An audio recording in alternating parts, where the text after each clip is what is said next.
Continuamos en Quien es Quien a través de Diamante FM 98.7 y TN1. Nos acompaña este día el politólogo doctor Daniel Chasquetti. Hablábamos en el bloque anterior de la oposición y avanzando un poquito más en esto.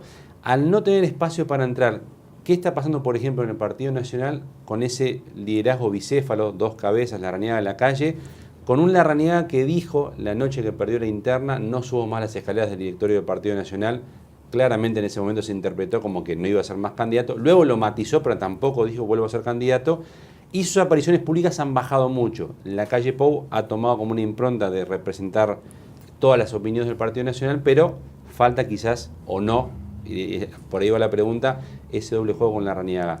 ¿Está faltando un Larrañaga más fuerte en el Partido Nacional? ¿Es lo lógico después de haber perdido una interna? Mira, yo creo que la oposición está haciendo una oposición leal. O sea, en todos estos eventos que ocurrieron en el último mes y medio, la oposición ha tenido, me parece que, posicionamientos muy razonables. Digo esto porque siempre está la posibilidad de que la oposición se vuelva demagoga y tome, por ejemplo, el atajo de ponerse del lado, por ejemplo, de los sindicalistas, de las movilizaciones. O sea, podría fogonear más. Absolutamente. Podría salir a acompañar el reclamo de los gremios y no lo está haciendo.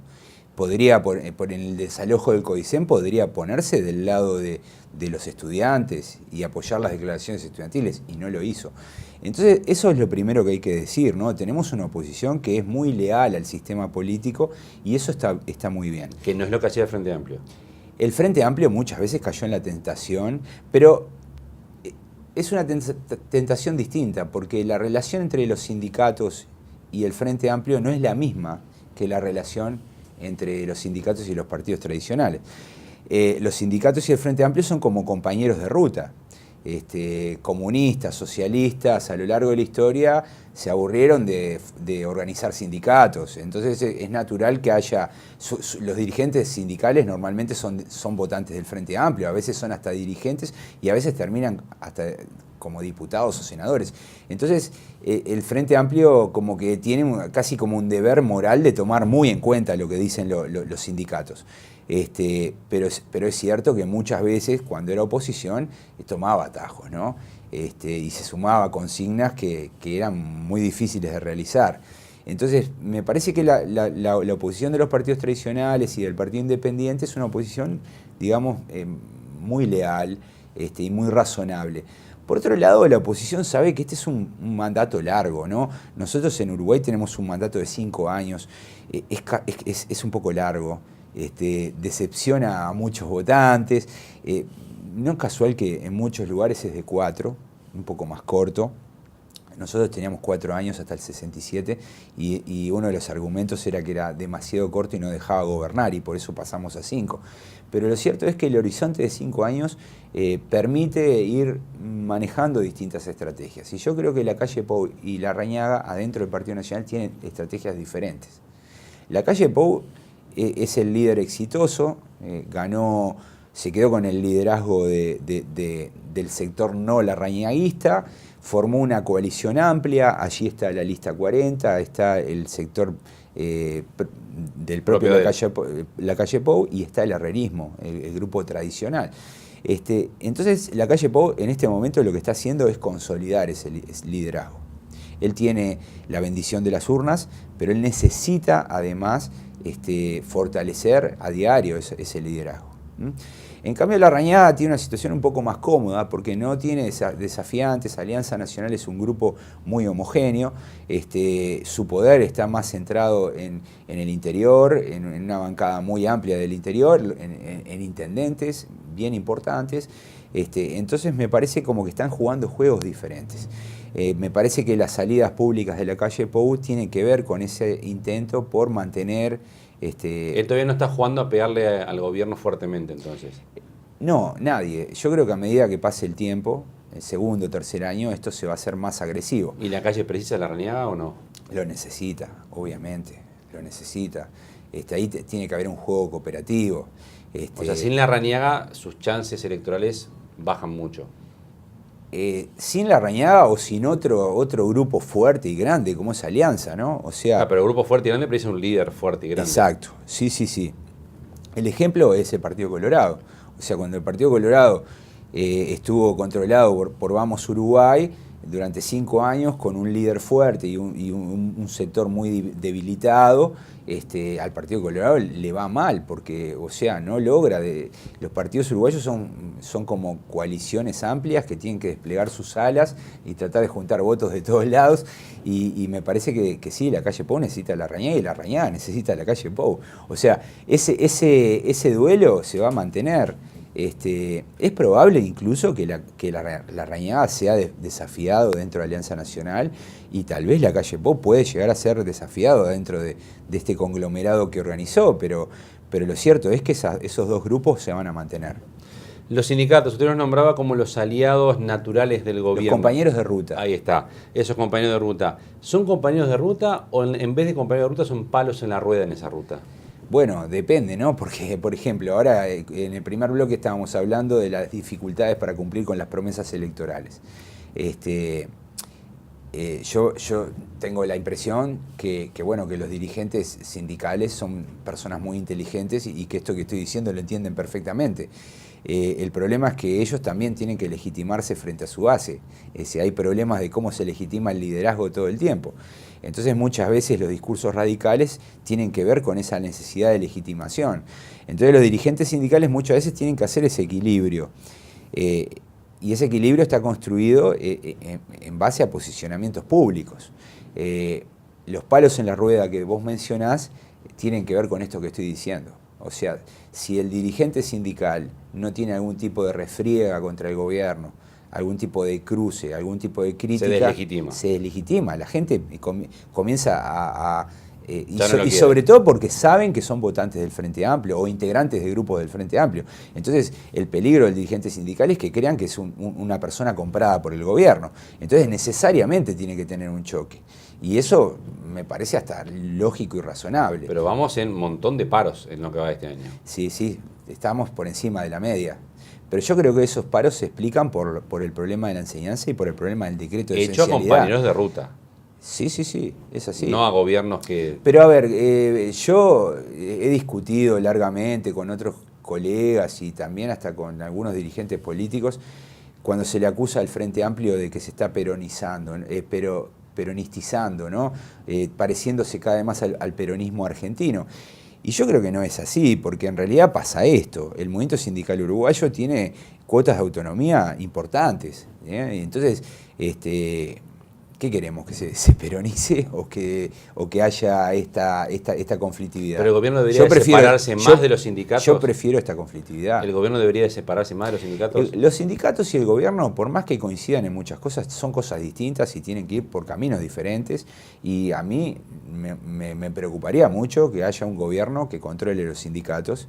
Y también me molesta mucho cuando los sindicatos intentan controlar al gobierno. Yo creo que tienen que actuar como actores separados, autónomos, y creo que en realidad si sucediera eso sí estaríamos pareciéndonos al peronismo, que muchas veces, en muchos momentos, no siempre, el presidente argentino logra controlar el Congreso, los sindicatos y la Federación Argentina, y eso le da un poder enorme, ¿no? Eso a mí no me gusta, yo prefiero el poder dividido, y me parece que la relación entre el Frente Amplio y los sindicatos necesariamente tiene que ser tensa. Si la situación económica se confirma en el sentido de cómo está viniendo en este tiempo y los pronósticos de los economistas se cumplen y el Frente Amplio a su vez no hace ese cambio de discurso político que usted manejaba en el primer bloque, ¿hay riesgo electoral para el próximo periodo? Sin duda, sin duda, sin duda. Es más, lo más probable es que pierda el gobierno. O sea, ¿por qué digo esto? Bueno, porque la gente, en realidad, en Uruguay el voto económico se le llama en la literatura de economía. Votar con el bolsillo. Votar con el bolsillo. La gente realiza un voto económico, ¿no? El voto económico, más que la seguridad, más que el plan sin de duda, lo que sea. Es el tema de campaña más importante a la hora de mirar un resultado. Eso explica perfectamente el resultado de 2014. Cómo el Frente Amplio termina quedándose con la mayoría parlamentaria en octubre. Y yo creo que si las cosas van mal, bueno, el riesgo de continuar el gobierno el riesgo de perder el gobierno para el Frente Amplio es alto. Y eso lo saben todos, ¿no? Lo sabe el Frente Amplio, lo sabe ¿Y eso está servido para que gane quién? Y me parece que el recambio natural es el triunfo del Partido Nacional. Por eso yo a veces pienso, ¿no? O sea, bueno, si el Frente Amplio pierde, o por lo menos hoy sería o Larrañaga o Lacalle, Pou, ¿no? Entonces, muchas veces pienso, bueno, el Partido Nacional se está preparando para una circunstancia de este tipo. Como creo que es un partido responsable, creo que lo están haciendo. Pero yo siempre en mis clases cuento el caso británico, ¿no? O sea, es que en el Parlamento británico tenés el primer ministro y su gabinete, y la oposición tiene un gabinete en las sombras. Que no solamente es una decisión política de la oposición, sino que el propio Parlamento les paga a los ministros en las sombras un salario. ¿Para qué? Para estar listos en caso de que cambie. A veces pasan 10 años y no cambia.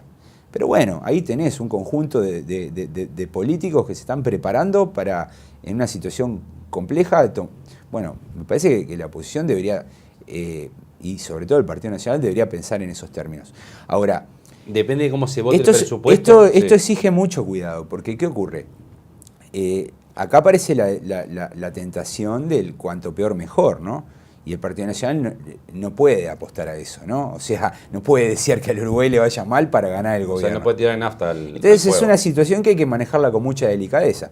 El Partido Nacional sabe que si al gobierno le va mal y la economía le va mal, probablemente el triunfo le quede servido en bandeja. Pero al mismo tiempo sabe que si le va mal al gobierno y la economía le va a ir mal al país, y por tanto el país que van a recibir es peor. Entonces la oposición va a trabajar todo el tiempo con esa información, me parece. ¿Esto cuándo se va a medir? ¿En 2 años? ¿En 1 año? ¿A partir de que se apruebe el presupuesto? ¿Cuándo se mide? Yo digo, la variable principal es la economía. Los economistas, que son los que saben de esto, dicen, bueno, hay 2 años de mucha incertidumbre. Capaz que en 2 años la economía comienza a cambiar, la situación mejora, el Frente Amplio encuentra la sintonía y bueno, y en la elección está fuerte. Pero si los economistas se cumple, la probabilidad más alta es que pierda el gobierno. Pero si la economía está mal y en realidad el Frente Amplio no encuentra esa capacidad de hacer política y de explicarle a la gente, y al mismo tiempo la oposición se sigue mostrando como una alternativa, bueno, se generan condiciones para que haya una alternancia en el gobierno. ¿Perder para el Frente Amplio la que viene, qué significa? Nada. O sea, para mí no debería representar nada. ¿No es una fractura? ¿No es un no volvemos más? Yo pienso lo que ha sucedido en Chile, ¿no? La concertación en Chile perdió el gobierno. Y muchos pensaban, bueno, acá se termina todo. Y me parece que no, que lo que hizo la concertación fue hacer una autocrítica, discutir. Creo que eso sí podría llegar a pasar, ¿no? O sea, va a haber acusaciones, van a haber ¿Fracturas? No me imagino, pero puede. Si hay fracturas van a ser por la izquierda. Eso está claro. O sea... Se funda un nuevo Frente Amplio. Ya hay un nuevo Frente Amplio. ¿Y cuál es? Y es la Unidad Popular. Es muy a la izquierda. No es tan Frente Amplio. Bueno, es un frente angosto, pero en realidad es un frente y está formado por grupos que se fueron yendo del Frente Amplio con el paso del tiempo. Y yo creo que ese es algo así como un foco, y si hay fracturas pueden ser por la izquierda, porque probablemente se acuse al gobierno de no haber hecho suficientes políticas de izquierda. Cuando uno analiza la discusión de la concertación, cuando perdió en el 2000, creo que fue en el 2009, la discusión estuvo centrada un poco en esos términos, ¿no? Es decir, perdimos porque en realidad no fuimos suficientemente genuinos, ¿no? O sea, no fuimos sinceros con la población. Nosotros somos de izquierda y no podemos hacer políticas de derecha. Entonces, el programa de la nueva mayoría, que es el nuevo nombre que adoptaron, es un programa más de izquierda, ¿no? Con promesas fuertes que a Bachelet le está costando mucho llevarlas a la práctica, porque le pasa igual que al Uruguay, ¿no? Chile crece menos, tiene menos dinero y por tanto tiene las mismas dificultades. Pero yo me imagino que si el Frente Amplio algún día en la próxima elección pierde, va a tener discusiones de ese tipo. Si en verdad no fueron suficientemente de izquierda. Y podría ganar la otra. O sea, sería como un partido tradicional más alternando en el poder. Eso es la democracia. Eso es la democracia. Es esa alternancia en el poder. Es más, Hay estudios que muestran que la alternancia, que los países que se desarrollan y que les va bien, son países que tienen alternancia. Tienen gobiernos de izquierda que se preocupan mucho en la distribución, en la igualdad, y gobiernos de derecha que se preocupan más por hacer crecer la economía, por liberar de impuestos a los sectores productivos. Entonces, ese equilibrio en el largo plazo capaz que no es tan malo, y yo creo que eso hay que verlo con mucha tranquilidad. Doctor Daniel Chasquetti, gracias por ser parte de Quién es Quién. Para mí un gusto. Gracias. Gracias también a ustedes por acompañarnos en un programa más. Les recordamos, como siempre, de Quién es Quién se repite los días viernes, 10 de la mañana en Diamante FM 98.7. Y recuerde, como decimos también habitualmente, horario principal de emisión de Quién es Quién, jueves 23 horas a través de Diamante FM 98.7 y TNU. Dios mediante, entonces nos encontramos en un próximo Quién es Quién. Gustavo Bonescayan, quien le habla de salud, le recuerda que esto ya es historia.